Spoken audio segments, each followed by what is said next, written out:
पहले मैंने भी किसी से प्यार किया था, उनकी राहों में इंतजार किया था। हमें क्या पता भूल जाएंगे हमें। कसूर उनका नहीं मेरा ही था, जो एक बेवफा से मैंने प्यार किया था।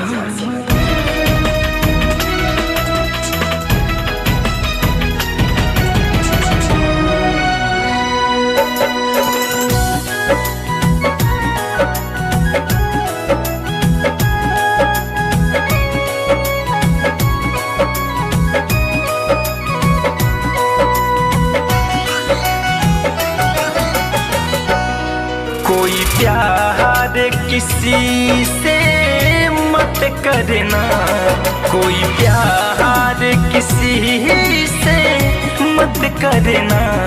सच कहता हूँ पछताओगे, जब दिल की दर्द बढ़ जाएगी, जब दिल की दर्द बढ़ जाएगी। आंसू के सिवा कुछ ना पाओगे। कोई प्यार किसी से मत करना, सच कहता हूँ पछताओगे।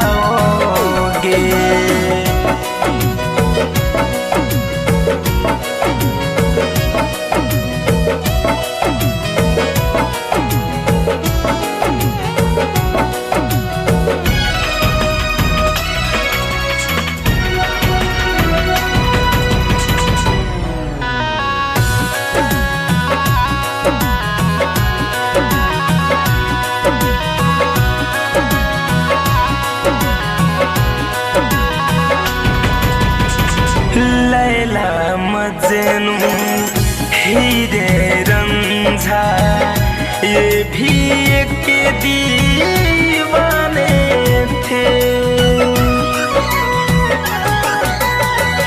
क्या क्या गुजरी सबके दिल पे, खा के ठोकर सब जाने थे। ये दर्द भरा एक मेला है, ये दर्द भरा एक मेला है। जिंदगी भर ढूंढ ना पाओगे। कोई प्यार किसी से मत करना, सच कहता हूँ पछताओगे।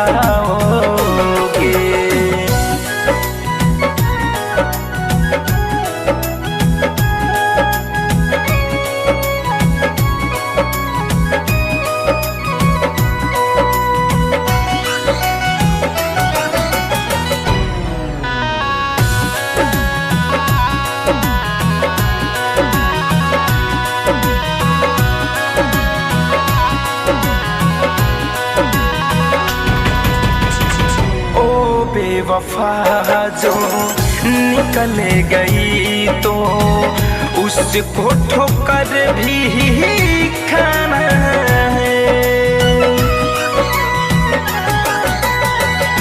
फिरोज फैशन धड़कन धनंजय करके मोहब्बत जाना है।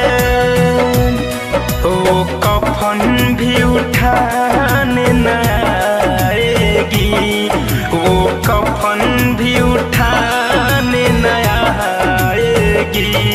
जब दुनिया से चले जाओगे, कोई प्यार किसी से मत करना, सच कहता हूँ पछताओगे। जब दिल की दर्द बढ़ जाएगी, जब दिल की दर्द बढ़ जाएगी। आंसू के सिवा कुछ ना पाओगे। कोई प्यार किसी से मत करना, सच कहता हूँ पछताओगे।